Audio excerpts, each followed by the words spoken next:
जय श्री कृष्ण। ओम नमो भगवते वासुदेवाय नमः। आप सुन रहे हैं पौराणिक अमृतवाणी द्वारा प्रसारित महाभारत कथा।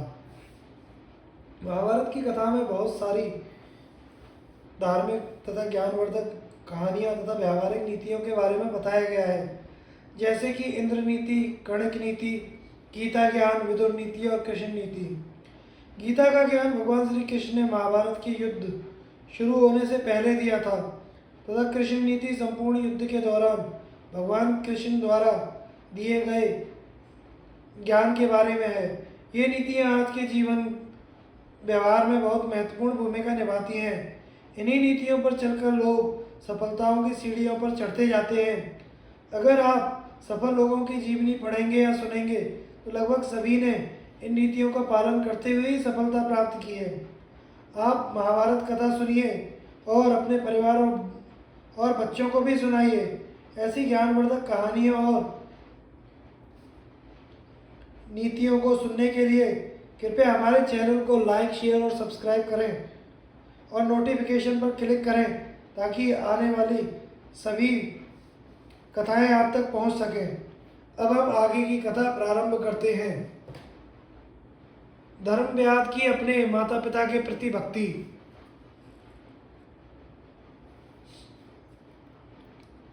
मार्कंडे जी कहते हैं, युधिष्ठिर, इस प्रकार जब धर्मव्याध ने मोक्ष साधक धर्मों का वर्णन किया तो कौशिक ब्राह्मण अत्यंत प्रसन्न होकर यूँ बोला, तुमने मुझसे जो कुछ कहा है वह सब न्याययुक्त है। मुझे तो ऐसा जान पड़ता है कि धर्म के विषय में ऐसी कोई बात नहीं है जो तुम्हें ज्ञात ना हो। धर्मव्याध ने कहा, ब्राह्मण देव, अब मेरी प्रत्यक्ष धर्म भी चलकर देख लीजिए, जिसकी बदौलत मुझे यह सिद्धि मिली है। घर के भीतर पधारिए और मेरे पिता माता को दर्शन दीजिए। व्याध के ऐसा कहने पर ब्राह्मण ने भीतर प्रवेश किया। वहां उन्हें एक बहुत सुंदर गृह दिखाई दिया जिसमें 4 कमरे थे। चूने की सफेदी की हुई थी।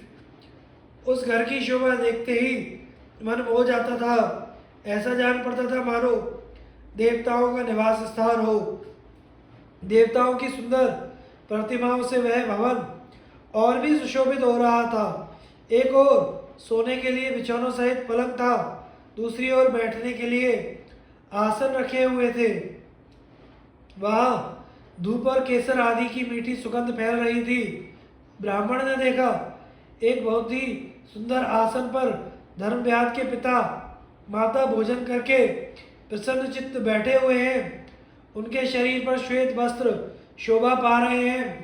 पुष्प चंदन आदि से उनकी पूजा की हुई है। धर्मव्याध ने अपने माता पिता को देखते ही उनके चरणों पर सर रख दिया और पृथ्वी पर पड़कर साष्टांग प्रणाम किया। बूढ़े माता पिता बड़े स्नेह से बोले, बेटा उठ, तू धर्म को जानता है, धर्म ही सदा तेरी रक्षा करे। हम दोनों तेरी सेवा से, तेरे शुद्ध भाव से बहुत प्रसन्न हैं। तेरी आयु बड़ी हो, तूने उत्तम गति, तप, ज्ञान और श्रेष्ठ बुद्धि प्राप्त की है। बेटा तू सत्पुत्र है। तूने नित्य नियम से हमारा सत्कार, हमारा पूजन किया है, हमको ही देवता समझा है, द्विजों के समान शम दम का पालन किया है। मेरे पिता के पितामह और पितामह आदि तथा हम दोनों भी तेरे सेवा भाव से बहुत प्रसन्न हैं। मन, वाणी और शरीर से तू कभी हमारी सेवा नहीं छोड़ता।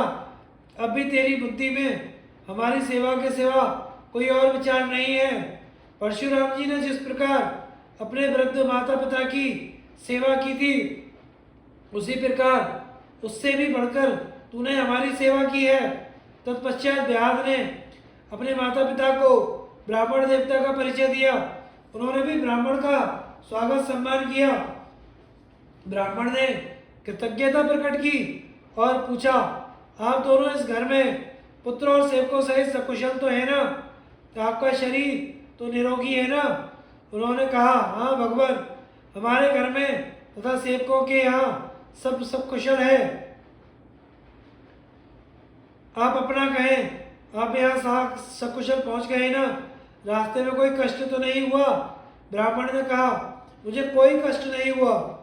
तदनंतर व्याध ने अपने माता पिता की ओर देखते हुए कौशिक ब्राह्मण से कहा, भगवान, ये माता पिता ही मेरे प्रधान देवता हैं। जो कुछ देवताओं के लिए करना चाहिए वह सब मैं इन्हीं दोनों के लिए करता हूँ। इनकी सेवा में मुझे आलस्य नहीं होता।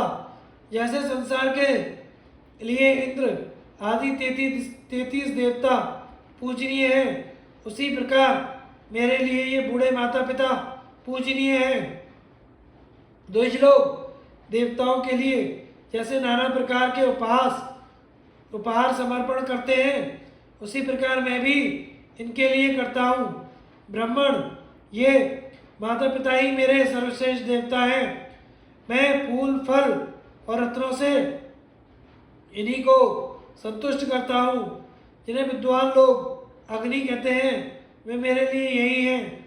चारों वेद और यज्ञ भी मेरे लिए मेरे माता पिता ही हैं। इन्हीं के लिए मेरे पुत्र स्त्री तथा मित्र हैं। ये प्राण भी इन्हीं की सेवा में समर्पित हैं। स्त्री और बच्चों के साथ नित्य ही मैं इनकी सेवा करता हूँ। स्वयं ही इन्हें नहलाता हूँ, चरण धोता हूँ और स्वयं ही भोजन परोसकर जिमाता हूँ। मैं जानता हूँ इन्हें क्या रुचता है क्या नहीं, इसलिए इनकी पसंद की चीज़ें लाता हूँ। जो इन्हें अच्छी नहीं लगती वह चीज़ नहीं लाता। इस प्रकार आलस्य त्याग कर मैं इनकी सेवा में लगा रहता हूँ। कौशिक ब्राह्मण को माता पिता की सेवा के लिए उपदेश और कौशिक का जाना। मार्कंडेय जी कहते हैं, इस प्रकार धर्मात्मा व्याध ने ब्राह्मण को अपने माता पिता का दर्शन कराने के पश्चात कहा, ब्राह्मण, माता पिता की सेवा ही मेरी तपस्या है। इस तप का बल देखिए। इसी के प्रभाव से मुझे दिव्य दृष्टि प्राप्त हो गई है, जिससे मैंने यह जान लिया कि आप उस पतिव्रता स्त्री के कहने से यहाँ आए हैं। जिस सती ने आपको यहाँ भेजा है वह अपने पतिव्रत्य के प्रभाव से वास्तव में ये सभी बातें जानती है। मैं आपके हित के लिए कुछ बातें बताता हूँ, सुनिए। आपने वेदों का स्वाध्याय करने के लिए अपने माता पिता की आज्ञा लिए बिना गृह त्याग किया है। इससे उन दोनों का तिरस्कार हुआ है। यह आपके लिए अत्यंत अनुचित कार्य है। आपके शोक से वे दोनों बूढ़े माता पिता अंधे हो गए हैं। जाइए, उन्हें प्रसन्न कीजिए। ऐसा करने से आपका धर्म नष्ट नहीं होगा। आप तपस्वी महात्मा और धर्मानुरागी हैं, किंतु माता पिता की सेवा के बिना ये सब व्यर्थ है। आप शीघ्र ही जाकर उन्हें प्रसन्न कीजिए। मेरी बात में विश्वास कीजिए। यह मैंने आपके हित की बात कही है। मैं इससे बढ़कर कोई धर्म नहीं समझता। ब्राह्मण बोला, धर्मात्मा, यह मेरा सौभाग्य था जो मैं यहाँ आया और तुम्हारा सत्संग प्राप्त हुआ। तुम्हारे समान धर्म का तत्व समझाने वाले लोग इस संसार में दुर्लभ हैं। प्रथम तो हजारों मनुष्यों में कोई विरला ही ऐसा होता है जो धर्म का तत्व जानता हो, पर वह भी प्राय मिलता नहीं। तुम्हारा कल्याण हो। आज मैं तुम पर तुम्हारे सत्य के कारण बहुत प्रसन्न हूँ। जैसे स्वर्ग से भ्रष्ट हुए राजा ययाति को उनके दौहित्रों ने बचाया था, उसी प्रकार तुम जैसे संत ने आज मेरा नरक से उद्धार किया है। अब मैं तुम्हारे कहने के अनुसार माता पिता की सेवा करूँगा। जिसका अंतःकरण शुद्ध नहीं है वह धर्म अधर्म का निर्णय नहीं कर सकता। आश्चर्य है कि यह सनातन धर्म, जिसका तत्व समझना कठिन है, शूद्र जाति के मनुष्य में भी विद्यमान है। मैं तुमको शूद्र नहीं मानता। किसी प्रबल प्रारब्ध के कारण ही तुम्हारा शूद्र योनि में जन्म हो गया है। ब्राह्मण के पूछने पर व्यास ने बताया कि मैं पूर्व जन्म में वेद वेदता ब्राह्मण था। संग दोष से मेरे द्वारा कुछ ऐसा कर्म बन गया जिससे मुझे ऋषि का शाप प्राप्त हुआ। उसी शाप से मुझे शूद्र जाति में व्याध होना पड़ा है। ब्राह्मण ने कहा, शूद्र होने पर भी मैं तुम्हें ब्राह्मण ही मानता हूँ। जो ब्राह्मण होकर भी पापी, दंभी और सन्मार्ग पर चलने वाला है वह शूद्र के ही समान है। इसके विपरीत जो शूद्र होकर भी शम, दम, सत्य और धर्म का पालन करता है उसे मैं ब्राह्मण ही मानता हूँ। क्योंकि मनुष्य सदाचार से ही ब्राह्मण होता है। तुम ज्ञानवान हो, बुद्धिमान हो, तुम्हारी बुद्धि विशाल है, तुम धर्म के तत्व को जानते हो और ज्ञानानंद से तृप्त रहते हो, इसलिए कृतार्थ हो। अब मैं जाने के लिए तुम्हारी अनुमति चाहता हूँ। तुम्हारा कल्याण हो और धर्म सदा तुम्हारी रक्षा करे। मार्कंडेय जी कहते हैं, ब्राह्मण की बात सुनकर धर्मात्मा व्याध ने हाथ जोड़कर कहा, बहुत अच्छा, अब आप पधारे। ब्राह्मण ने धर्म व्याध की प्रदक्षिणा की और वहां से चल दिया। घर जाकर उसने अपने माता पिता की पूर्ण सेवा की और बूढ़े माँ बाप ने प्रसन्न होकर उसकी बड़ी सराहना की। युधिष्ठिर, तुमने जो प्रश्न किया था उसके अनुसार मैंने पतिव्रता स्त्री और ब्राह्मण का महत्व सुनाया तथा धर्मव्याध ने जो माता पिता की सेवा की महिमा कही थी वह भी सुना दी। युधिष्ठिर बोले, मुनिवर, आपने धर्म के विषय में यह बहुत ही अद्भुत उपाख्यान सुनाया है। इसे सुनकर इतना सुख मिला है कि बहुत समय बीत जाने पर भी एक क्षण के समान लगता है। आपसे यह धर्म की कथा सुनते सुनते मुझे तृप्ति नहीं हो रही है। कार्तिकेय के जन्म और देवसेनापतित्व ग्रहण का वृत्तांत। युधिष्ठिर ने पूछा, भार्गव श्रेष्ठ, स्वामी कार्तिकेय जी का जन्म किस प्रकार हुआ? वे अग्नि के पुत्र किस प्रकार हुए? यह सब प्रसंग मुझे यथावत सुनाने की कृपा कीजिए। मार्कंडेय जी ने कहा, कुरुनंदन, सुनिए, मैं आपको मतिमान कार्तिकेय जी का जन्म वृत्तांत सुनाता हूँ। पूर्व काल में देवता और असुर आपस में संग्राम ठानते रहते थे। उनमें सदा ही घोर रूप वाले असुरों की देवताओं पर विजय होती थी। जब इंद्र ने बार बार अपनी सेना को नष्ट होते देखा तो वे मानस पर्वत पर जाकर एक श्रेष्ठ सेनापति प्राप्त करने के लिए विचार करने लगे।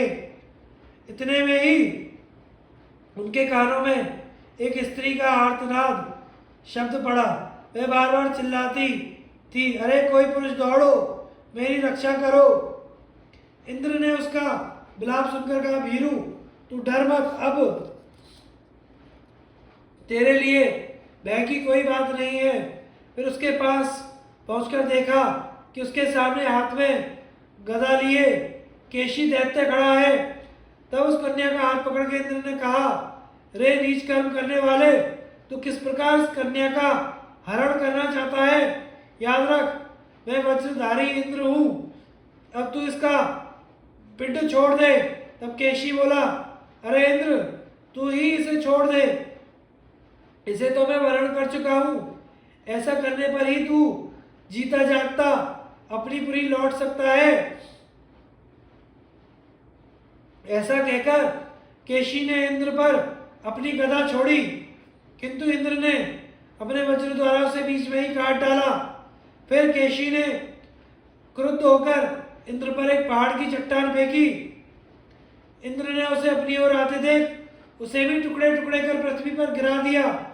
गिरते समय उससे केशी को ही चोट लगी। उस चोट से घबराकर वह उस कन्या को छोड़कर भाग गया। केशी के भाग जाने पर इंद्र ने उस कन्या से पूछा, सुमुखी, तुम कौन हो? किसकी पुत्री हो? तुम यहाँ क्या कर रही हो? कन्या ने कहा, इंद्र, मैं प्रजापति की पुत्री हूँ। मेरा नाम देवसेना है। दैत्य सेना मेरी बहन है। उसे यह केशी पहले ही ले जा चुका। हम दोनों बहनें प्रजापति की आज्ञा लेकर साथ साथ खेलने के लिए इस मानस पर्वत पर आया करती थी। यह केशी दैत्य नित्य प्रति हमें अपने साथ चलने के लिए कहा करता था, किंतु दैत्य सेना का तो इस पर प्रेम था। मैं ऐसे नहीं चाहती थी, इसलिए उसे तो यह ले गया। परंतु मैं आपके बल पराक्रम से बच गई। अब तुम जिस दुर्जय वीर को निश्चित करोगे उसी को मैं अपना पति बनाना चाहती हूँ। इंद्र ने कहा, मेरी माता दक्ष पुत्री अदिति है, इसलिए तू मेरी मौसेरी बहन है। अच्छा बता, तेरे पति का कैसा बल होना चाहिए? कन्या बोली, जो देवता, दानव, यक्ष, किन्नर, नाग, राक्षस, दुष्ट दैत्यों को जीतने वाला, महान पराक्रमी, अत्यंत बलवान हो तथा जो तुम्हारे साथ मिलकर सभी प्राणियों पर विजय प्राप्त कर ले, वह ब्रह्मनिष्ठ और कीर्ति की वृद्धि करने वाला पुरुष ही मेरा पति होना चाहिए। मार्कंडेय जी बोले, राजन, उस कन्या की बात सुनकर इंद्र को बड़ा खेद हुआ। उन्होंने सोचा, जैसा यह कहती है वैसा तो कोई वर इसके लिए दिखाई नहीं देता। फिर वे उसको साथ लेकर ब्रह्मलोक में पितामह ब्रह्मा जी के पास गए और उनसे कहा, भगवान, आप इस कन्या के लिए कोई सद्गुणी और शूरवीर पति बताइए। ब्रह्मा जी ने कहा, इसके लिए जिस प्रकार तुमने विचार किया है वही बात मैंने भी सोची है। अग्नि के द्वारा एक महान पराक्रमी बालक होगा, वह इस कन्या का पति होगा और तुम्हारे सेना अध्यक्ष का काम करेगा। ब्रह्मा जी की यह बात सुनकर इंद्र ने उन्हें प्रणाम किया और उस कन्या को साथ लेकर वशिष्ठ आदि प्रधान प्रधान ब्रह्मर्षि और देवर्षि थे वहां गए। उन दिनों में महर्षिगण जो यज्ञ कर रहे थे उसमें देवता लोग आकर अपने भाग ग्रहण करते थे। ऋषियों के आह्वान करने पर अग्निदेव भी वहां आए और उनकी मंत्रोच्चारण पूर्वक दी हुई बलियों को ग्रहण करके भिन्न भिन्न देवताओं को देने लगे। उस समय ऋषि पत्नियों का रूप देखकर अग्निदेव की इंद्रियां चंचल हो गई और वे बहुत विचार करने पर भी कामवेग को रोक ना सके, किंतु उस कामअग्नि को शांत करने का उन्हें कोई अवसर मिलना संभव नहीं था, क्योंकि ऋषि पत्नियां बड़ी ही पतिव्रता और शुद्ध हृदय वाली थी। इसलिए अग्निदेव का हृदय बहुत संतप्त होने लगा और वे निराश होकर शरीर त्यागने के विचार से वन में चले गए। जब अग्नि की पत्नी स्वाहा को मालूम हुआ कि ऋषि पत्नियों पर मोहित होने से काम संतप्त होकर वन में चले गए हैं, उसने विचार किया, मैं ही ऋषि पत्नियों का रूप धारण करके उन्हें अपने में आसक्त करूंगी। इससे उनका तो मेरे ऊपर प्रेम बढ़ जाएगा और मेरी काम वासना की तृप्ति होगी। यह सोचकर स्वाहा ने पहले ऋषि अंगिरा की पत्नी रूप गुणशीलवती शिवाका का रूप धारण किया और अग्निदेव के पास जाकर कहने लगी, अग्निदेव, मैं कामाग्नि से जली जा रही हूँ, इसलिए तुम मेरी इच्छा पूर्ण करो। यदि तुम ऐसा नहीं करोगे तो मेरे प्राण नहीं बच सकते। मैं महर्षि अंगिरा की भार्या शिवा हूँ। तब अग्नि ने बहुत प्रसन्न होकर उसके साथ समागम किया। स्वाहा ने उसके वीर्य को अपने हाथ में ले लिया और उसे एक सोने के कुंड में रख दिया। इस प्रकार स्वाहा ने सप्तऋषियों में से प्रत्येक की पत्नी का रूप धारण करके अग्नि की काम शांति की, किंतु अरुंधति के तप और पतिव्रत्य के प्रभाव से वह उसका रूप धारण नहीं कर सकी। इस प्रकार काम तत्व स्वाहा ने प्रतिपदा के दिन 6 बार अग्नि के वीर्य को उसी स्वर्ण कुंड में रखा। उससे एक ऋषि पूजित बालक उत्पन्न हुआ।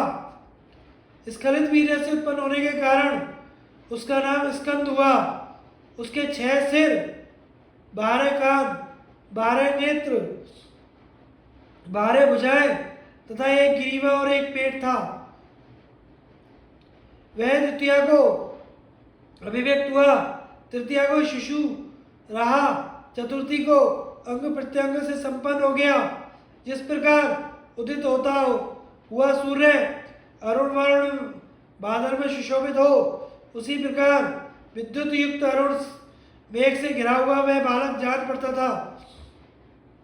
फिर त्रिपुर विनाशक महादेव जी ने दैत्यों का संहार करने वाला जो विशाल और रोमांचकारी धनुष रख छोड़ा था, उसे स्कंद जी ने उठा लिया और अपने भीषण सिंहनाद से तीनों लोकों के चराचर जीवों को संज्ञा शून्य सा कर दिया। उनकी उस महामेघ के समान भयंकर गर्जना को सुनकर बहुत से प्राणी पृथ्वी पर गिर गए। उस समय जिन जिन प्राणियों ने उनकी शरण ली, उन्हें उनका पार्षद कहा जाता है, उन सबको महाबाहु स्वामी कार्तिकेय ने सांत्वना दी। फिर उन्होंने श्वेत पर्वत के ऊपर खड़े होकर हिमालय के पुत्र क्रौंच पर्वत को बाणों से बीन दिया। उसी चित्र में होकर हंस और गृध्र पक्षी आज भी मेरू पर्वत पर जाते हैं। कार्तिकेय जी के बाणों से विद्ध होकर क्रौंच पर्वत अत्यंत आर्तनाद करता हुआ गिर पड़ा। उसके गिरने पर दूसरे पर्वत भी बड़ा चीत्कार करने लगे और अत्यंत आर्त पर्वतों के वह चीत्कार शब्द सुनकर महाबली कार्तिकेय जी जरा भी विचलित नहीं हुए, बल्कि एक शक्ति हाथ में लेकर सिंहनाद करने लगे। जब उन्होंने उस शक्ति को छोड़ा तो उसने बड़े वेग से श्वेतगिरी के एक विशाल शिखर को फोड़ डाला। उनकी मार से विदीर्ण हुआ वह श्वेत पर्वत डरकर दूसरे पहाड़ों सहित पृथ्वी को छोड़कर आकाश में उड़ गया। तो पृथ्वी भी भयभीत होकर जहां तहां से फट गई, किंतु व्याकुल होकर कार्तिकेय जी के पास जाने पर वह फिर से बलवती हो गई।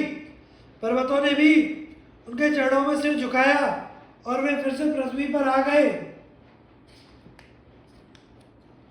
तब से शुक्ल पक्ष पंचमी के दिन लोग उनका पूजन करने लगे। इधर जब सप्तऋषियों को उस महान तेजस्वी पुत्र के उत्पन्न होने का समाचार मालूम हुआ तो उन्होंने अरुंधति के सिवा सब पत्नियों को त्याग दिया। किंतु स्वाहा ने सप्तऋषियों से बार बार कहा कि मैं अच्छी तरह जानती हूँ ये मेरा पुत्र है, आप लोग जैसा समझते हैं वैसी बात नहीं है। विश्वामित्र जी ने जब अग्नि को कामातुर देखा था तो वे भी सप्तऋषियों की स्तुति करके गुप्त रूप से उनके पीछे चले गए थे, इसलिए उन्हें सब बातों का ठीक ठीक पता था। उन्होंने भी सप्तऋषियों से कहा कि इसमें आप लोगों की पत्नियों का अपराध नहीं है, किंतु उनसे सब बातें यथावत सुनकर भी उन्होंने अपनी पत्नियों को त्याग ही दिया। जब देवताओं ने स्कंद के बल पराक्रम की बात सुनी तो उन्होंने आपस में मिलकर इंद्र से कहा, देवराज, स्कंद का बल असह्य है, आप उसे तुरंत मार डालिए। यदि आप ऐसा नहीं करेंगे वही देवताओं का राजा बन बैठेगा। इंद्र को यद्यपि अपनी विजय में संदेह था तो भी उन्होंने ऐरावत पर चढ़कर सब देवताओं के साथ लेकर स्कंद पर धावा बोल दिया। वहां पहुंचकर इंद्र तथा समस्त देवताओं ने भीषण सिंहनाद किया। उस शब्द को सुनकर कार्तिकेय जी ने भी समुद्र के समान बड़ी भारी गर्जना की। उस महान शब्द से देवताओं की सेना अचेत सी हो गई और उसमें खलबलाए हुए समुद्र के समान सनसनी फैल गई। देवताओं को अपना वध करने के लिए आया देख अग्नि कुमार कार्तिकेय ने कुपित होकर अपने मुख से अग्नि की धधकती हुई ज्वालाएं छोड़ी। वे लपटें पृथ्वी पर भय से कांपती हुई देवसेना को जलाने लगी। इससे देवताओं के मस्तक, शरीर, आयुध और वाहन जलने लगे। वे तितर बितर हो जाने से छिन्न भिन्न तारागण के समान प्रतीत होने लगे। इस प्रकार जल भुल जाने से उन्होंने इंद्र को छोड़कर अग्निपुत्र स्कंद की ही शरण ली। तब उन्हें कुछ चैन मिला। देवताओं के त्याग देने पर इंद्र ने स्कंद पर वज्र छोड़ा। उस वज्र ने उनके दाहिने अंग पर चोट की। उससे उनके अंगों में से एक और पुरुष प्रकट हुआ।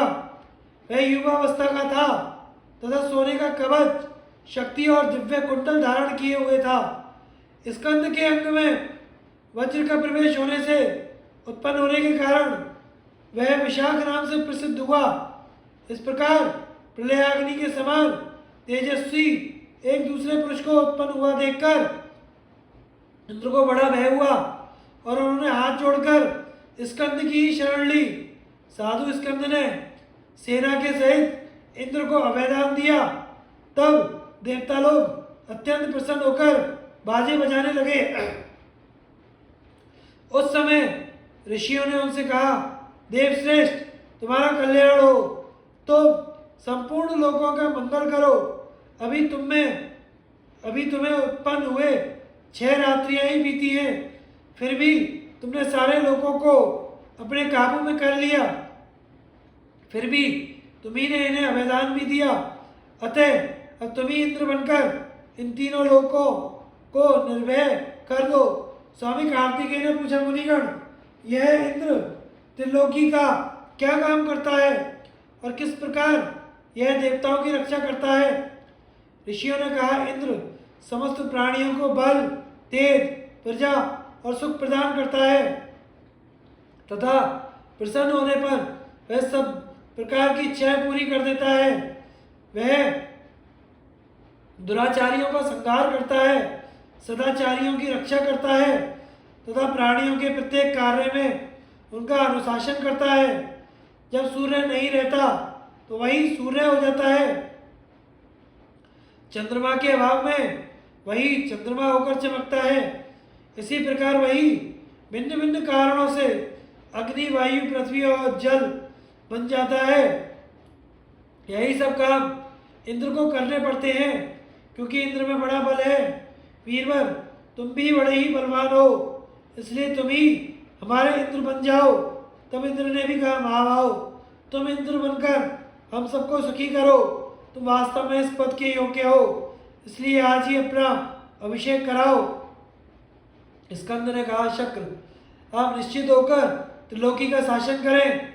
मैं तो आपका सेवक हूँ, मुझे इंद्र पद की इच्छा नहीं है। इंद्र बोले, वीर, तुम्हारा बल अद्भुत है।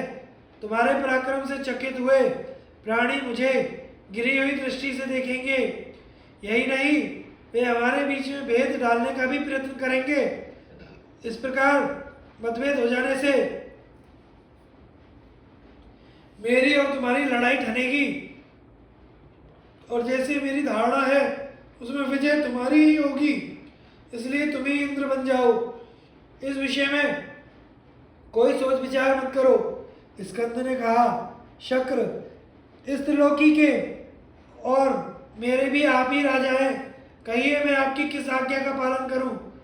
इंद्र बोले, अच्छा, तुम्हारे कहने से इंद्र तो मैं बना रहूंगा, किंतु अगर तुम सचमुच मेरी आज्ञा मानना चाहते हो तो सुनो। तो देव सेनापति के पद पर अपना अभिषेक करा लो। स्कंद ने कहा, ठीक है। दानवों के विनाश, देवताओं की अर्थ सिद्धि तथा गौर ब्राह्मणों के हित के लिए आप सेनापति पद पर मेरा अभिषेक प्रसन्नता से कर दीजिए। मार्कंडेय जी कहते हैं, स्कंद के इस प्रकार कहने पर इंद्र ने समस्त देवताओं के सहित उन्हें देवताओं का सेनापति बना दिया। उस समय महर्षियों से पूजित होकर वे बड़े ही सुशोभित हुए। उनके मस्तक पर सुवर्ण छत्र लगाया गया। इतने में ही वहां पार्वती जी सहित भगवान शंकर पधारे। उन्होंने स्वयं ही विश्वकर्मा की बनाई हुई एक माला उन्हें गले में पहना दी। अग्निदेव ने एक मुर्ग दिया। उसकी कालाग्नि के समान लाल रंग की ध्वजा सर्वदा उनके रथ पर फहरती रहती है, जो समस्त प्राणियों की चेष्टा, प्रवाह, शांति और बल तथा देवताओं की विजय को बढ़ाने वाली है।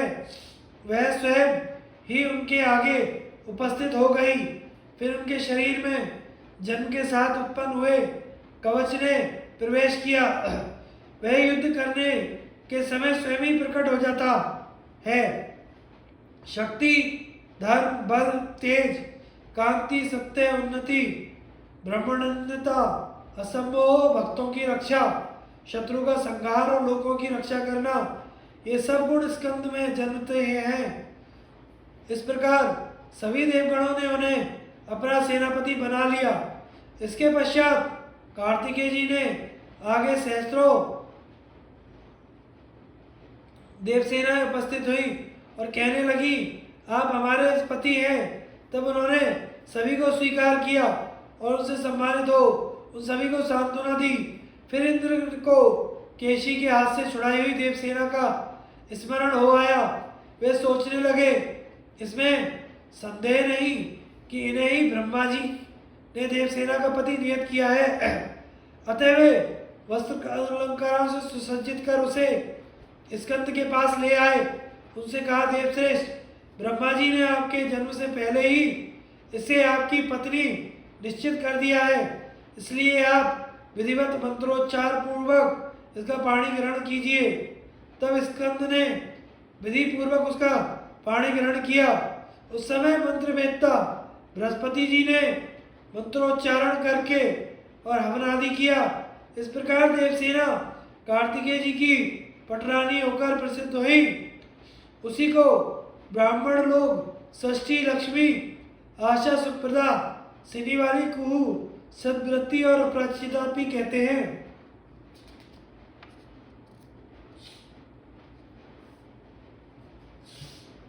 श्री कार्तिकेय जी के कुछ उदार कर्म और उनके नाम।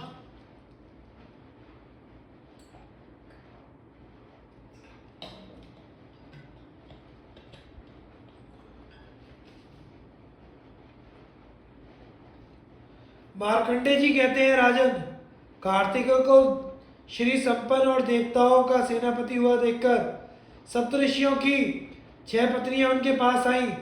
वे धर्मयुक्त और व्रतशील थी, फिर भी ऋषियों ने उन्हें त्याग दिया। उन्होंने देवसेना के स्वामी भगवान कार्तिकेय से कहा, बेटा, हमारे देव तुल्य पतियों ने अकारण ही हमारा त्याग कर दिया, इसलिए हम पुण्यलोक से च्युत हो गई हैं। उन्हें किसी ने यह समझा दिया कि हमसे ही तुम्हारा जन्म हुआ है, अतः हमारी सच्ची बात सुनकर तुम हमारी रक्षा करो। तुम्हारी कृपा से ही हमें अक्षय स्वर्ग की प्राप्ति हो सकती है। इसके सिवा हम तुम्हें अपना पुत्र भी बनाना चाहती हैं। स्कंद ने कहा, निर्दोष देवियों, आप मेरी माताएं हैं और मैं आपका पुत्र हूँ। इसके सिवा आपकी यदि कोई और इच्छा हो तो वह भी पूर्ण हो जाएगी। जब कार्तिकेय जी ने अपनी माताओं का इस प्रकार प्रिय किया तो स्वाहा ने भी उनसे कहा, तुम मेरे औरस पुत्र हो, मैं चाहती हूँ कि तुम मेरा अत्यंत दुर्लभ प्रिय कार्य करो। तब स्कंद ने उससे कहा, तुम्हारी क्या इच्छा है? स्वाहा बोली, मैं दक्ष प्रजापति की लाडली कन्या हूँ। बचपन से ही अग्निदेव पर मेरा अनुराग है, किंतु अग्नि को पूर्णतः मेरी प्रेम का पता नहीं है। मैं निरंतर उन्हीं के साथ रहना चाहती हूँ। तब स्कंद ने कहा, ब्राह्मणों के हव्य कव्य आदि जो भी पदार्थ मंत्रों से शुद्ध किए होंगे उन्हें वे स्वाहा ऐसा कहकर अग्नि में हवन करेंगे। कल्याणी, इस प्रकार अग्निदेव सर्वदा तुम्हारे साथ ही रहेंगे। स्कंद ने ऐसा कहकर फिर स्वाहा का पूजन किया। इससे उसे बड़ा संतोष हुआ। फिर अग्नि से संयुक्त होकर उसने स्कंद का पूजन किया।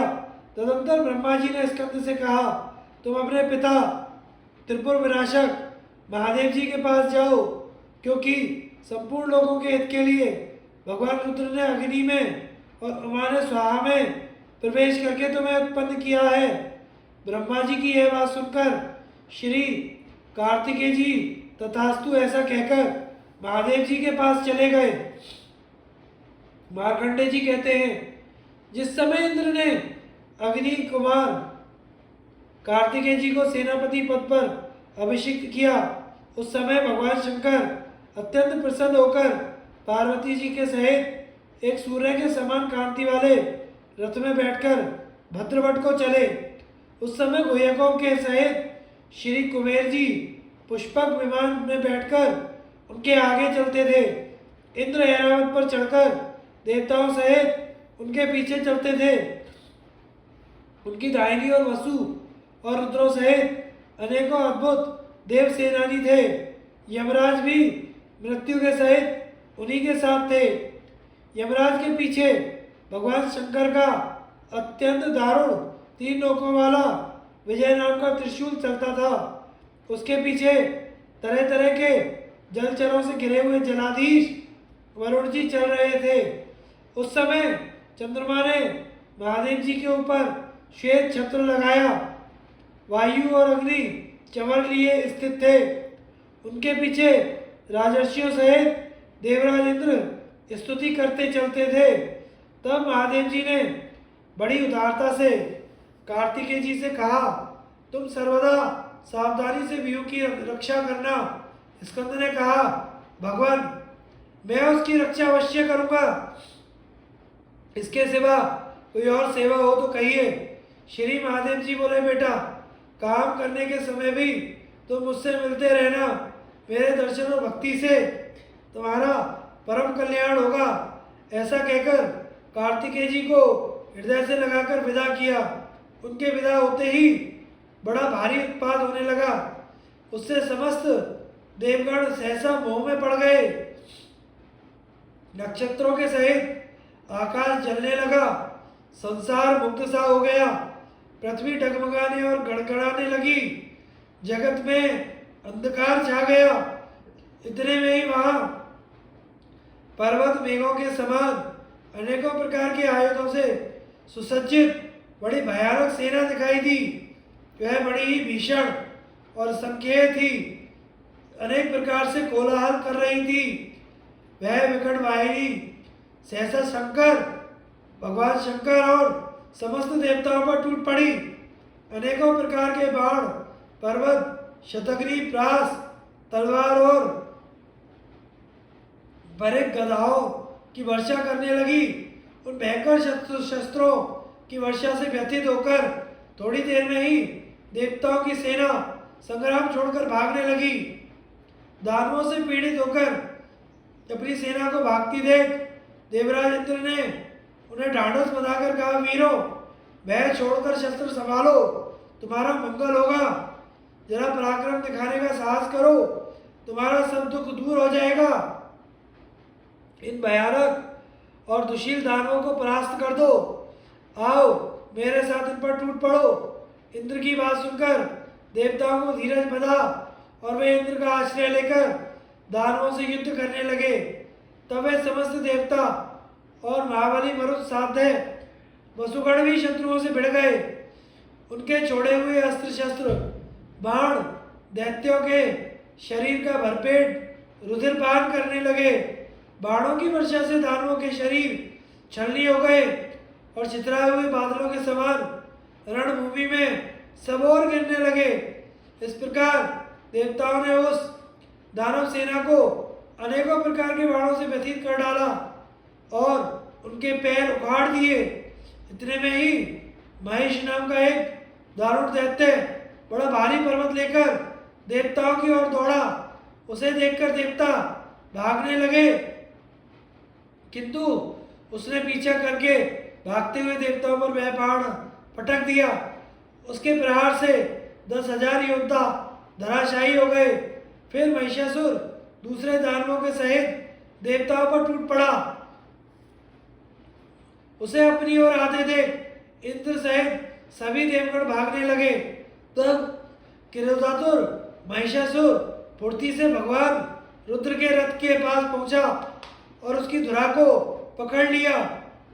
यह देख कर महादेव जी ने महिषासुर के संहार का संकल्प कर उसे उसके काल रूप श्री कार्तिकेय जी का स्मरण किया। बस उसी समय कांतिमान कार्तिकेय रणभूमि में उपस्थित हो गए। वे क्रोध से सूर्य के समान तमतमा रहे थे। वे लाल वस्त्र पहने हुए थे। उनके गले में लाल रंग की मालाएं थी। उनके रथ के घोड़े लाल थे, स्वर्ण कवच धारण किए थे तथा सूर्य के समान सुनहरी कांति वाले रथ में विराजमान थे। उन्हें देखते ही दैत्यों की सेना मैदान छोड़कर भागने लगी। महाबली कार्तिकेय जी ने महिषासुर का नाश करने के लिए एक प्रज्वलित शक्ति छोड़ी, उसके छूटते ही महिषासुर का विशाल मस्तक कटकर जमीन पर गिर गया और उसका अंत हो गया। महिषासुर के पर्वत सदृश सिर के गिरकर उत्तर कुरु देश का 16 योजन चौड़ा मार्ग रुक गया। इसी प्रकार वह शक्ति बार बार छोड़े जाने पर सहस्त्रों शत्रुओं का संहार करके फिर कार्तिकेय जी के हाथ में लौट आती।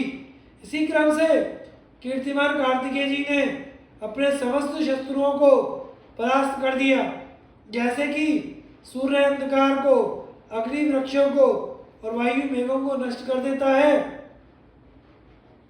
फिर उन्होंने भगवान शंकर को प्रणाम किया। देवताओं ने उनका पूजन किया। इससे वे किरण जलमंडित सूर्य के समान सुशोभित हुए तथा इंद्र ने उनका आलिंगन करके कहा, कार्तिकेय जी, यह महिषासुर ब्रह्मा जी से वर प्राप्त किए था, इसलिए सब देवता इसके लिए तृण के समान थे। सो आज आपने इसका वध कर दिया। इस प्रकार आपने देवताओं का एक बड़ा भारी कांटा निकाल दिया। इसके सिवा आपने और भी ऐसे ही सैकड़ों दानवों को रणांगण में गिरा दिया, जिन्होंने कि पहले हमें बड़े कष्ट दिए थे। देव, अब भगवान शंकर के समान ही संग्राम में अजय होंगे और यह आपका प्रथम पराक्रम प्रसिद्ध होगा। तीनों लोकों में आपकी अक्षय कीर्ति फैल जाएगी। हे महाभाव, सब देवता आपके अधीन रहेंगे। कार्तिकेय जी से ऐसा कहकर देवताओं सहित इंद्र भगवान शिव की आज्ञा पाकर वहां से चले गए। फिर महादेव जी ने अन्य देवताओं से कहा, तुम सब कार्तिकेय जी को मेरे समान ही मानना। ऐसा कहकर शिव जी भद्रवट को चले गए और सभी देवता अपने अपने स्थानों को लौट गए। अग्नि कुमार कार्तिकेय जी ने एक ही दिन में समस्त दानवों का संग्रह करके त्रिलोकी को जीत लिया। तब महर्षियों ने उनकी सम्यक प्रकार से पूजा की। युधिष्ठिर बोले, द्विजवर, मैं भगवान कार्तिकेय जी के तीनों लोकों में विख्यात नाम सुनना चाहता हूँ। मार्कंडेय जी ने कहा, सुनिए।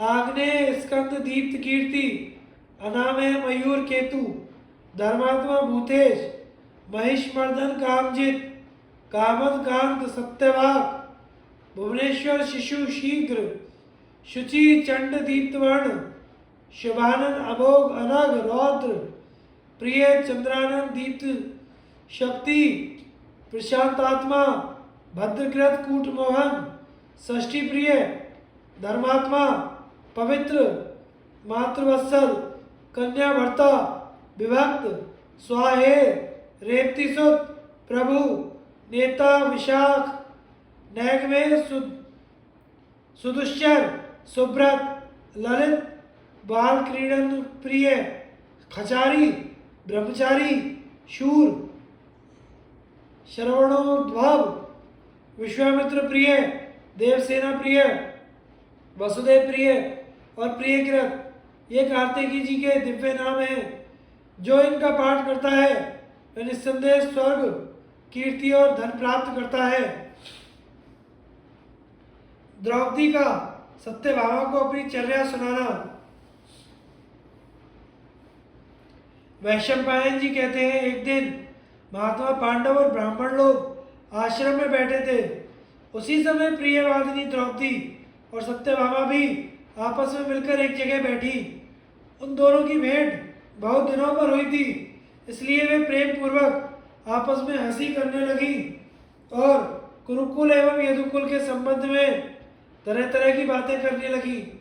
इसी समय श्री कृष्ण की प्रेयसी महारानी सत्यभामा ने द्रुपद नंदिनी कृष्णा से कहा, बहन, तुम्हारे पति पांडव लोग लोकपालों के समान शूरवीर और सुदृढ़ शरीर वाले हैं।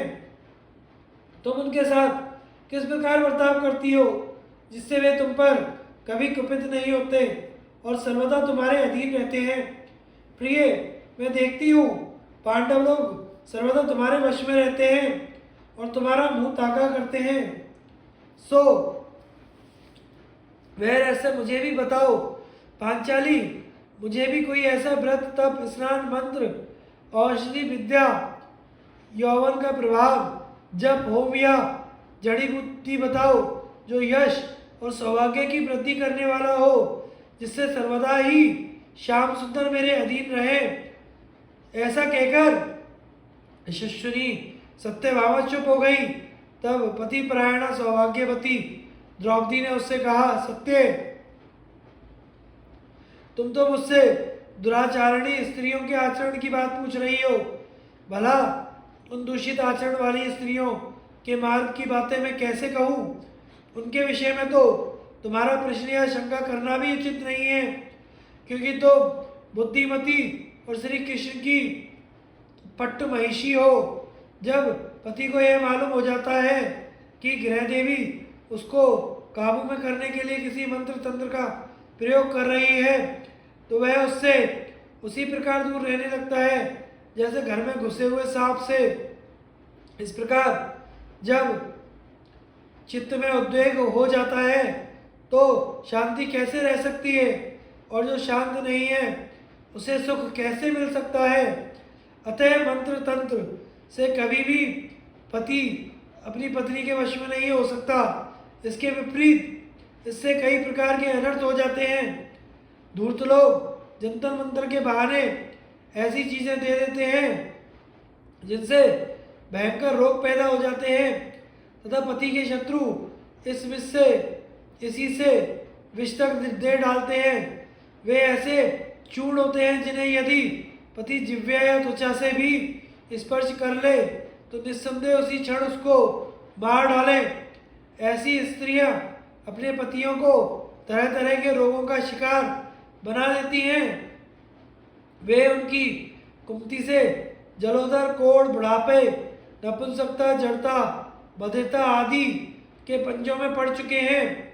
इस प्रकार पापियों की बातें मानने वाली वे पापी नारियां अपने पतियों को तंग कर डालती हैं, किंतु स्त्री को कभी भी अपने पति का अप्रिय नहीं करना चाहिए। यशस्विनी सत्यभामे, महात्मा पांडवों के प्रति मैं जिस प्रकार का आचरण करती हूँ वह सब सच सच सुनाती हूँ, तुम सुनो। मैं अहंकार, काम, क्रोध को छोड़कर बड़ी सावधानी से सब पांडवों की उनकी अन्यान्य स्त्रियों सहित सेवा करती हूँ। मैं ईर्ष्या से दूर रहती हूँ और मन को काबू में रखकर केवल सेवा की इच्छा से ही अपने पतियों का मन रखती हूँ। यह सब करते हुए भी मैं अभिमान को अपने पास नहीं भटकने देती।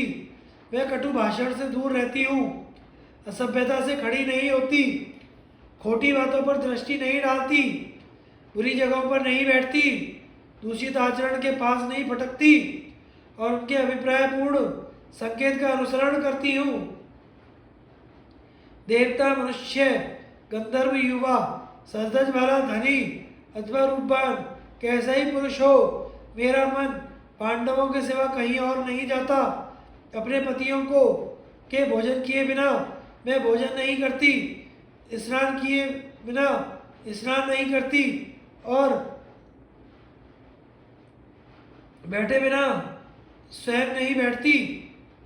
जब मेरे पति घर में आते हैं तो मैं खड़ी होकर आसन और जल देकर उनका सत्कार करती हूँ। मैं घर के बर्तनों को मांज धोकर साफ रखती हूँ, मधुर रसोई तैयार करती हूँ, समय पर भोजन कराती हूँ, सदा सावधान रहती हूँ और घर में गुप्त रूप से अनाज का संचय रखती हूँ। घर को झाड़ बहार कर साफ रखती हूँ। मैं बातचीत में किसी का तिरस्कार नहीं करती, उल्टा स्त्रियों के पास नहीं भटकती, सदा ही पतियों के अनुकूल और आलस्य से दूर रहती हूँ। मैं दरवाजे पर बार बार जाकर खड़ी नहीं होती तथा खुली या कूड़ा करकट डालने की जगह भी अधिक नहीं ठहरती, किंतु सदा ही सत्य भाषण और पति सेवा में तत्पर रहती हूँ। पतिदेव के बिना अकेली रहना मुझे बिल्कुल पसंद नहीं। जब किसी कौटुंबिक कार्य से पतिदेव बाहर जाते हैं तो मैं पुष्प और चंदन आदि को छोड़कर नियम और व्रतों का पालन करते हुए रहती हूँ। मेरे पति जिस चीज को नहीं खाते पीते अथवा सेवन नहीं करते उससे मैं भी दूर रहती हूँ। स्त्रियों के लिए शास्त्र ने जो जो बातें बताई हैं उन सबका मैं पालन करती हूँ। शरीर को यथा प्राप्त वस्त्रालंकारों से सुसज्जित रखती हूँ तथा सर्वदा सावधान रहकर पतिदेव का प्रिय करने में तत्पर रहती हूँ। सास ने मुझे कुटुंब संबंधी जो जो धर्म बताए हैं मैं उन सबका पालन करती हूँ। भिक्षा देना, पूजन, श्राद्ध, त्योहारों पर पकवान बनाना, मान्यों का सत्कार करना और जो जो भी धर्म मेरे लिए वेद है उन सभी का सावधानी से रात दिन आचरण करती हूँ। मैं विनय नियम और को सर्वदा सब प्रकार अपनाए रहती हूँ। मेरे पति मृदुल चित्त, सरल स्वभाव, सत्यनिष्ठ और सत्य धर्म का ही पालन करने वाले हैं। मैं सर्वदा सावधान रहकर उनकी सेवा में तत्पर रहती हूँ। मेरे विचार से तो स्त्रियों का सनातन धर्म पति के अधीन रहना ही है, वही उनका इष्ट देव और वही आश्रय है। भला उसका अप्रिय कौन कामिनी करेगी। मैं अपने पतियों से बढ़कर कभी नहीं रहती, उनसे अच्छा भोजन नहीं करती, उनकी अपेक्षा बढ़िया वस्त्राभूषण नहीं पहनती, ना कभी सास जी से ही वाद विवाद करती हूँ, सदा ही संयम का पालन करती हूँ। सुबह मैं सावधानी से सर्वदा अपने पतियों से पहले उठती हूँ तथा बड़े बूढ़ों की सेवा करती हूँ। इसी से मेरे पति मेरे वश में रहते हैं। वीर माता सत्यवादिनी आर्य कुंती की मैं भोजन, वस्त्र, जल आदि से सदा ही सेवा करती रहती हूँ। वस्त्र, आभूषण, भोजन आदि में कभी भी उनकी उपेक्षा के लिए कोई विशेषता नहीं रखती। पहले महाराज युधिष्ठिर के महल में नित्य प्रति 8000 ब्राह्मण स्वर्ण पात्रों में भोजन किया करते थे। महाराज युधिष्ठिर 88,000 गृहस्थ स्नातकों का भरण पोषण करते थे। उनके 10,000 दास दासियां थी। वे मणिजटित स्वर्ण के आभूषणों से सुसज्जित रहती थी। मुझे उनके नाम, रूप, भोजन, वस्त्र सभी बातों का पता रहता था। इस बात की भी निगाह रहती थी कि किसने क्या काम कर लिया और क्या काम नहीं किया। मतिमान कुंती नंदन की 10,000 दासियां हाथों में थाल लिए रात दिन अतिथियों को भोजन कराती रहती थी। जिस समय इंद्रप्रस्थ में रहकर महाराज युधिष्ठिर पृथ्वी का पालन करते थे उस समय उनके साथ 1,00,000 घोड़े, 1,00,000 हाथी चलते थे। उनकी गणना और प्रबंध मैं ही करती थी और मैं ही उनकी आवश्यकताएं सुनती थी। अंतःपुर के ग्वाले और गडरियों को से लेकर सभी सेवकों के कामकाज की देखरेख मैं ही किया करती थी। यशस्विनी सत्यभामे महाराज की जो कुछ आमदनी व्यय और बचत होती थी उन सब का विवरण मैं अकेले ही रखती थी। पांडव लोग कुटुंब का सारा भार मेरे ऊपर छोड़कर पूजा पाठ में लगे रहते तथा आए गयों का स्वागत सत्कार करते थे। मैं सब प्रकार के सुख छोड़कर उनकी संभाल करती थी। मेरे धर्मात्मा पतियों का जो वरुण के भंडार के समान अटूट खजाना था उसका पता भी मुझी को था। मैं भूख प्यास को सहकर रात दिन पांडवों की सेवा में लगी रहती। उस समय रात और दिन मेरे लिए समान हो गए थे। मेरी ये बात सुन सच मानो कि मैं सदा ही सबसे पहले उठती थी और सबसे पीछे सोती थी। पतियों को वश में करने का मुझे तो यही उपाय मालूम है। दुष्ट स्त्रियों के से आचरण ना तो मैं करती हूँ ना ही मुझे अच्छे लगते हैं। द्रौपदी की ये धर्मयुक्त बातें सुनकर सत्यभामा ने उसका आदर करते हुए कहा, पांचाली मेरी एक प्रार्थना है, तुम मेरे कहे सुने को क्षमा करना। सखियों मैं तो जानबूझकर ऐसी हंसी की बातें कह दी जाती हैं। द्रौपदी का सत्यभामा को उपदेश तथा सत्यभामा की विदाई। द्रौपदी ने कहा, सत्य मैं पति के चित्त को अपने वश में करने का यह निर्दोष मार्ग बताती हूँ। यदि तुम इस पर चलोगी तो अपने स्वामी के मन को अपनी ओर खींच लोगी। स्त्री के लिए इस लोक या परलोक में पति के समान कोई देवता नहीं है। उसकी प्रसन्नता होने पर वह सब प्रकार के सुख पा सकती है और असंतुष्ट होने पर अपने सब सुखों को मिट्टी में मिला सकती है। हे साध्वी, सुख के द्वारा सुख कभी नहीं मिल सकता। सुख प्राप्ति का साधन तो दुखी है। अतः तुम सुहृदयता, प्रेम, परिचर्या, कार्य कुशलता तथा तरह तरह के पुष्प चंदन आदि से श्री कृष्ण की सेवा करो तथा जिस प्रकार वे यह समझें कि मैं ऐसे प्यारा हूँ, तुम वही काम करो। जब तुम्हारे कान में पतिदेव के द्वार पर आने की आवाज पड़े तो तुम आंगन में खड़ी होकर उनके स्वागत की तैयारी करो। जब वे भीतर आ जाए तो तुरंत ही आसन और पैर धोने के लिए जल देकर उनका सत्कार करो। यदि वे किसी काम के लिए दासी को आज्ञा दें तो तुम स्वयं ही उठकर उनके सब काम करो। श्री कृष्ण को ऐसा मालूम होना चाहिए कि तुम सब प्रकार से उन्हें ही चाहती हो। तुम्हारे पति यदि तुमसे कोई ऐसी बात कहे जिसे गुप्त रखना आवश्यक ना हो, तब भी तुम उसे किसी से मत कहो। पतिदेव के जो प्रिय, स्नेही और हितैषी हो, उन्हें तरह तरह के उपायों से भोजन कराओ तथा जो उनके शत्रु, उपेक्षणीय और अशुभ चिंतक हो अथवा उनके प्रति कपट भाव रखते हो, उनसे सर्वदा दूर रहो। प्रद्युम्न और सांब यद्यपि तुम्हारे पुत्र ही हैं, तो भी एकांत में उनके पास भी मत बैठो। अत्यंत कुलीन, दोष रहित और सती हो, उन्हीं स्त्रियों से तुम्हारा प्रेम होना चाहिए। क्रूर, लड़ाकी, पेटू, चोरी की आदत वाली, दुष्टा और चंचल स्वभाव की स्त्रियों से सर्वदा दूर रहो। इस प्रकार तुम सब तरह से अपने पति की सेवा करो। इससे तुम्हारे यश और सौभाग्य की वृद्धि होगी। अंत में स्वर्ग मिलेगा और तुम्हारे विरोधियों का अंत हो जाएगा।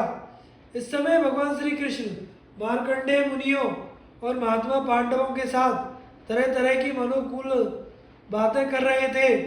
जब वे द्वारका चलने के लिए रथ में चढ़ने लगे तो उन्होंने सत्यभामा को बुलाया।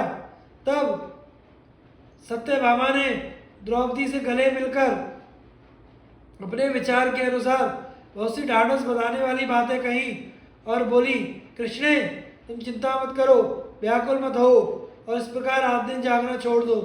तुम्हारे देवतुल्य पति फिर अपना राज्य प्राप्त करेंगे। तुम्हारे समाजशील संपन्न आदरणीय महिलाएं अधिक दिन दुख नहीं भोगा करती। मैंने महापुरुषों के मुख से यह बात सुनी है कि तुम अवश्य ही निष्कंटक होकर अपने पतियों सहित इस पृथ्वी पर राज्य करोगी। तुम शीघ्र ही देखोगी कि दुर्योधन का वध करके पृथ्वी पर महाराज युधिष्ठिर का अधिकार होगा। तुम्हें दुख में देखकर जिन्होंने भी तुम्हारा अप्रिय किया है, उन सबको तुम नरक में गया ही समझो। युधिष्ठिर, भीम, अर्जुन, नकुल और सहदेव से उत्पन्न हुए तुम्हारे जो प्रत्यय, विंध्य, सुत्सोम, श्रुतकर्मा, शतानिक, श्रुतसेन नाम के पुत्र हैं, वे सभी शस्त्र विद्या में निपुण और वांकुरे वीर हैं। वे अभिमन्यु की तरह ही बड़े आनंद से द्वारका में रहते हैं। सुभद्रा देवी उनकी सब प्रकार तुम्हारे समान ही देखभाल करती है। वे किसी भी प्रकार का भेदभाव ना रखकर उन पर निश्चल स्नेह रखती हैं। उनके दुख में दुखी और सुख में सुखी रहती हैं। प्रद्युम्न की माता रुक्मणी जी भी उनका सब प्रकार लाड़ चाव करती हैं और श्री श्याम सुंदर भी भानु आदि अपने पुत्रों से उनमें किसी प्रकार का भेदभाव नहीं करती।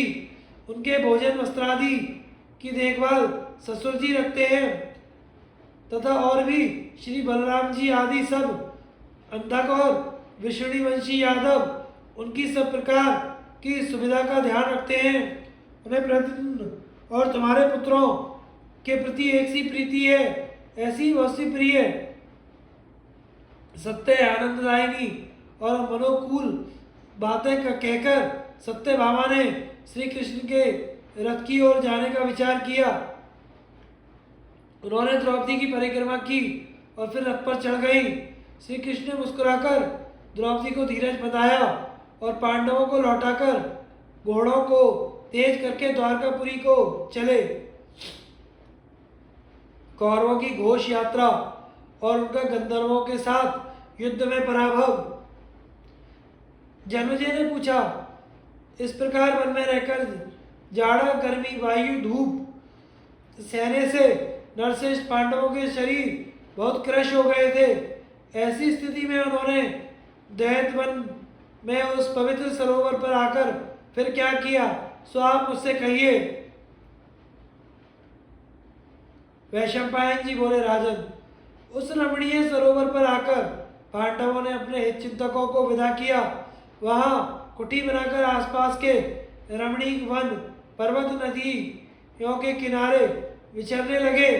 तब वे वीर श्रेष्ठ इस प्रकार वन में निवास करने लगे तो उनके पास अनेकों वेद अध्ययनशील ब्राह्मण आते तथा नरश्रेष्ठ पांडव लोग यथाशक्ति उनकी सेवा करते। इन्हीं दिनों वहाँ एक बातचीत करने में कुशल ब्राह्मण आया। उनसे मिलकर वह कौरवों से मिला और फिर धृतराष्ट्र जी से मिला। वृद्ध कुरुराज ने आसन देकर उसका यथोचित सत्कार किया। फिर आग्रह पूर्वक पांडवों का वृत्तांत पूछा। तब ब्राह्मण ने कहा, इस समय युधिष्ठिर, भीम, अर्जुन, नकुल और सहदेव बड़ा भीषण कष्ट सह रहे हैं। वायु और धूप के कारण उनके शरीर बहुत क्रश हो गए हैं। द्रौपदी की तो बात ही मत पूछिए, वह वीर पत्नी होकर भी अनाथ सी हो रही है तथा सब और दुखों से दबी हुई है।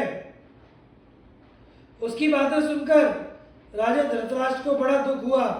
जब उन्होंने सुना कि राजा के पुत्र और पौत्र होकर भी पांडव लोग इस प्रकार दुख की नदी में पड़े हुए हैं तो उनका हृदय करुणा से भर आया और वे लंबी लंबी सांसें लेकर कहने लगे, धर्मपुत्र युधिष्ठिर तो मेरे अपराध पर ध्यान नहीं देंगे और अर्जुन भी उन्हीं का अनुसरण करेंगे, किंतु इस वनवास से भीम का कोप तो उसी प्रकार बढ़ रहा है जैसे हवा लगने से आग सुलगती रहती है। उस क्रोधानल से जलकर वह वीर हाथ से हाथ मलकर इस प्रकार अत्यंत भयानक और गर्म सांसें लिया करता है मानो मेरे पुत्र और पौत्रों को जलाकर भस्म कर देगा। अरे इन दुर्योधन, शकुनी, कर्ण और दुशासन की बुद्धि न जाने कहाँ मारी गई है। इन्होंने जो राज्य जुए के द्वारा छीना है उसे ये मधुसा मीठा समझते हैं। इसके द्वारा ही अपने सर्वनाश की ओर इनकी दृष्टि ही नहीं जाती। देखो, शकुनी ने कपट चालें चलकर अच्छा नहीं किया, फिर भी पांडवों ने इतनी साधुता के साथ उसी समय उन्हें नहीं मारा, किंतु कुपुत्र के मुंह में फंसकर मैंने तो वह काम कर डाला जिससे कौरवों का अंतकाल समीप दिखाई दे रहा है। सव्यसाची अर्जुन अद्वितीय धनुर्धर है, उसका गांडीव धनुष बड़े प्रचंड वेग वाला है और अब उसके सिवा उसने अनेकों दिव्य अस्त्र प्राप्त कर लिए हैं। भला ऐसा यहाँ कौन है जो इन तीनों के तेज को सहन कर सके। धृतराष्ट्र की ये बातें सुनकर सुबलपुत्र शकुनी ने सुनी और फिर कर्ण के साथ एकांत में बैठे हुए दुर्योधन के पास जाकर उसे सुनाई। यह सब सुनकर उस समय क्षुद्र बुद्धि दुर्योधन भी उदास हो गया। तब शकुनी और कर्ण ने उससे कहा, भरतनंदन, अपने पराक्रम से तुमने पांडवों को यहाँ से निकाला है, अब तुम अकेले ही पृथ्वी को इस प्रकार भोगो जैसे इंद्र स्वर्ग का राज्य भोगता है। देखो, तुम्हारे बल से आज पूर्व, पश्चिम, दक्षिण, उत्तर चारों दिशाओं के नृपतिगण तुम्हें कर देते हैं। जो दीप्तिमती राजलक्ष्मी पहले पांडवों की सेवा करती थी, आज वह तुम्हें और तुम्हारे भाइयों को मिली हुई है। राजन, सुना है कि आजकल पांडव लोग द्वैतवन में एक सरोवर के ऊपर कुछ ब्राह्मणों के साथ रहते हैं। सो मेरा ऐसा विचार है कि तुम खूब ठाट बाट से वहाँ चलो और सूर्य जैसे अपने ताप से संसार को तपाता है, उसी प्रकार अपने तेज से पांडवों को संतप्त करो। तुम्हारी महिषियां भी बहुमूल्य वस्त्रों से सुसज्जित होकर चलें। मृगचर्म एवं वल्कलधारी कृष्णा को देखकर छाती ठंडी करें तथा अपने ऐश्वर्य से उसका जी जलावें। जन्मजय दुर्योधन से ऐसा कहकर कर्ण और शकुनी चुप हो गए। तब राजा दुर्योधन ने कहा, कर्ण, तुम जो कुछ कहते हो वह बात तो मेरे मन में भी बसी हुई है। पांडवों को वल्कल वस्त्र और मृगचर्म ओढ़े देखकर मुझे जैसी खुशी होगी वैसी इस सारी पृथ्वी का राज्य पाकर भी नहीं होगी। भला इससे बढ़कर प्रसन्नता की बात क्या होगी कि द्रौपदी को वन में गेरुए कपड़े पहने देखूं। परंतु मुझे ऐसा कोई उपाय नहीं सूझ रहा जिससे मैं द्वैत वन में जा सकूं और महाराज भी मुझे वहां जाने की आज्ञा दें। इसलिए तो मामा शकुनी और भाई दुशासन के साथ सलाह करके कोई ऐसी युक्ति निकालो जिससे हम लोग द्वैत वन में जा सकें। तदंतर सब लोग बहुत ठीक ऐसा कहकर अपने अपने स्थानों को चले गए। रात्रि बीतने पर भोर होते ही वे दुर्योधन के पास आए। तब कर्ण ने हंसकर दुर्योधन से कहा, राजन, मुझे द्वैत वन में जाने का एक उपाय सूझ गया है, उसे सुनिए। आजकल आपकी गौओं का गोष्ठ द्वैत वन में ही है, वे आपकी प्रतीक्षा कर रहे हैं। इसलिए हम लोग घोष यात्रा के बहाने वहां चलेंगे।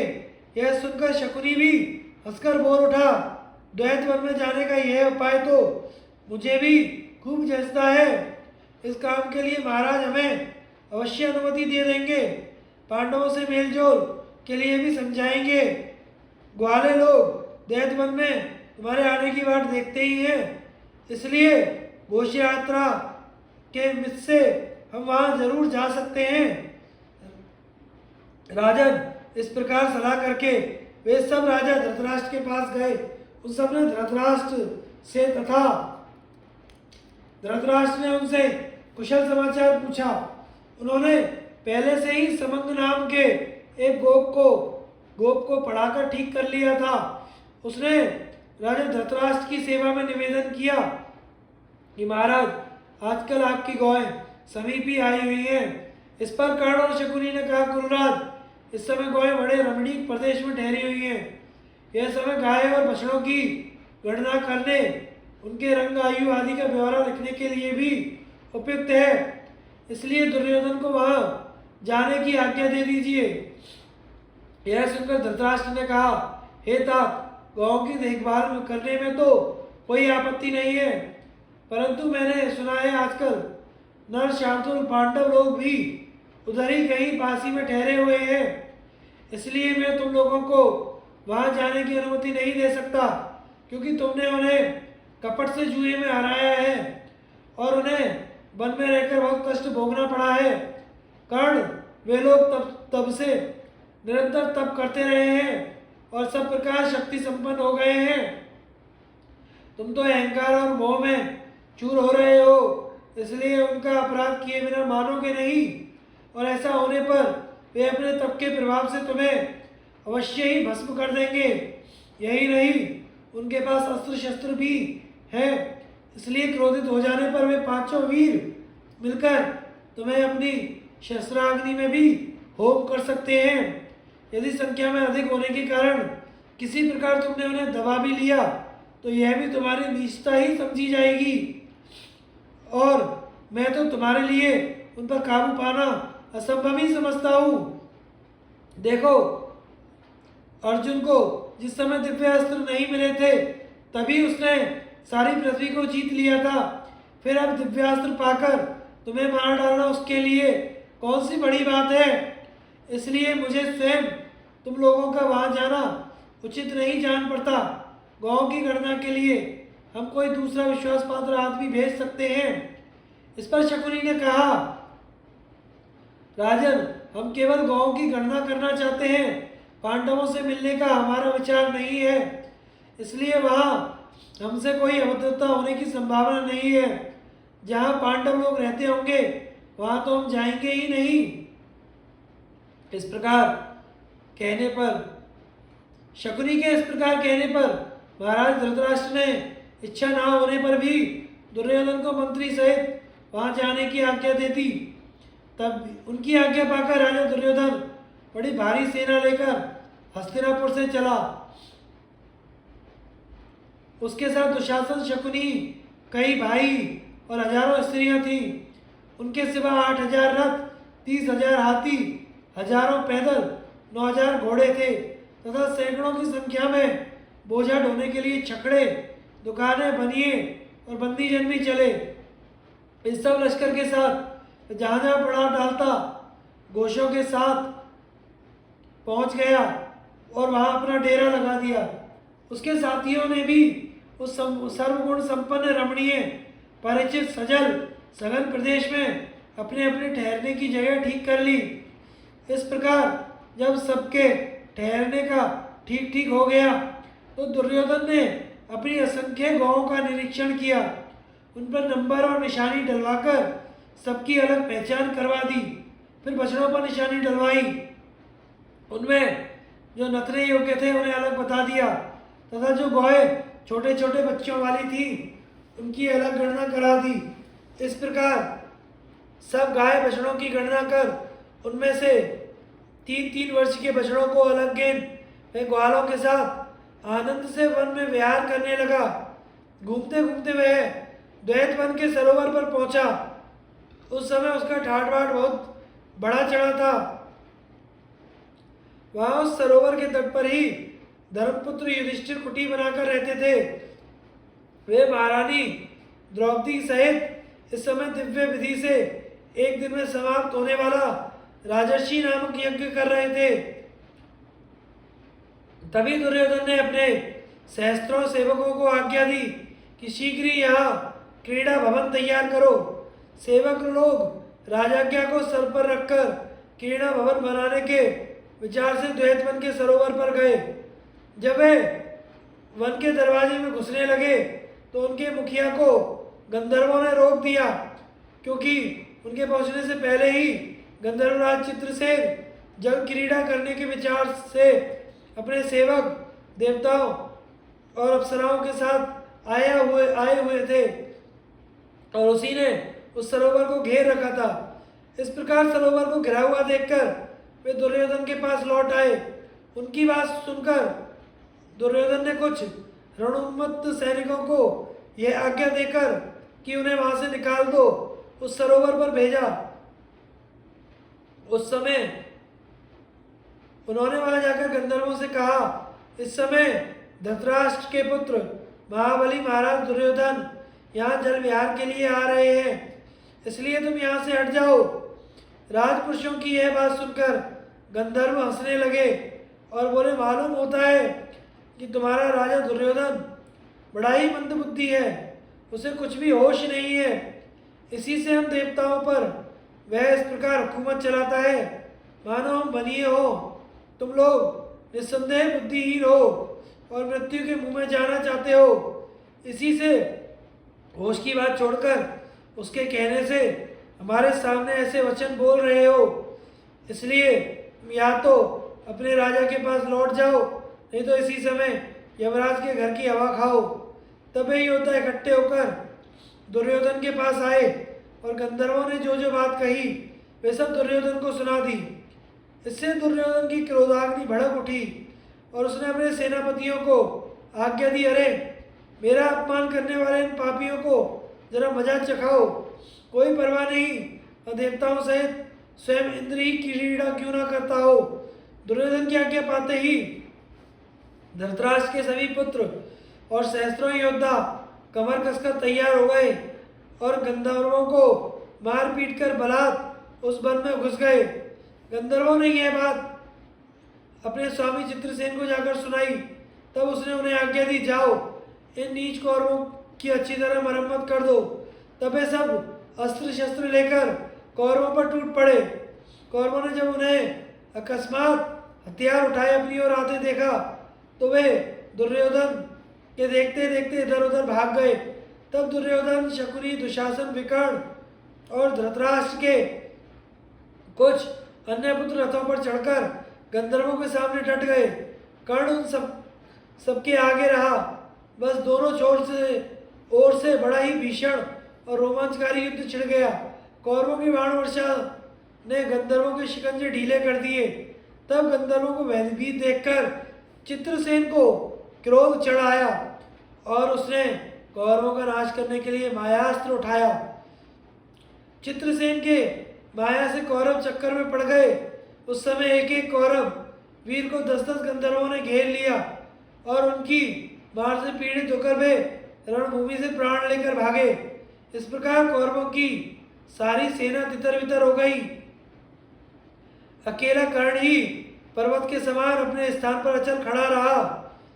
दुर्योधन, कर्ण और शकुनी यद्यपि बहुत घायल हो गए तो भी उन्होंने गंधर्वों को पीठ नहीं दिखाई। वे बराबर मैदान में डटे रहे। तब गंधर्वों ने सैकड़ों और हजारों की संख्या में मिलकर अकेले कर्ण पर धावा बोल दिया। उन्होंने कर्ण के रथ के टुकड़े टुकड़े कर डाले और वह हाथ में ढाल तलवार लेकर रथ से कूद पड़ा और विकर्ण के रथ पर बैठकर प्राण बचाने के लिए उसके घोड़े छोड़ दिए। अब तो दुर्योधन के देखते देखते कौरव सेना भागने लगी, किंतु सब भाइयों के पीठ दिखाने पर भी दुर्योधन ने मुंह ना मोड़ा। जब उसने देखा कि अब गंधर्वों की अपार सेना उसकी ओर बढ़ रही है तो उसने उसका जवाब भीषण बाण वर्षा से ही दिया, किंतु उस बाण वर्षा का भी गंधर्वों पर कुछ असर नहीं हुआ। गंधर्वों ने उसे मार डालने के विचार से उसे चारों ओर से घेर लिया।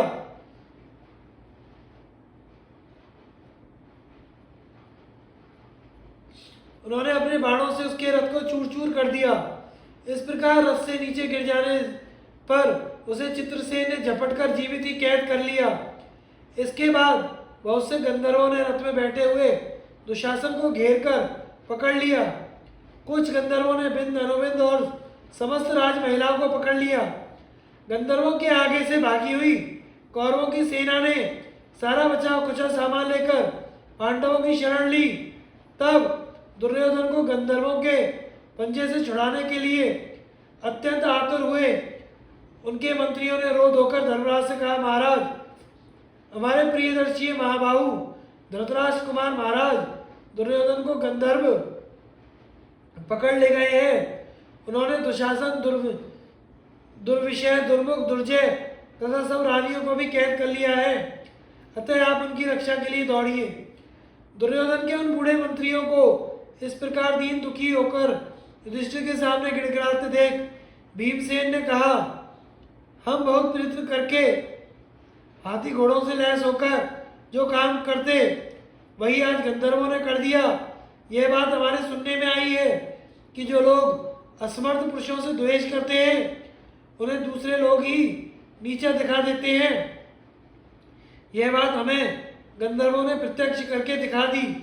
हम लोग इस समय वन में रहकर शीत, वायु और घाम आदि सह रहे हैं तथा तप करने से हमारे शरीर बहुत ही क्रश हो गए हैं।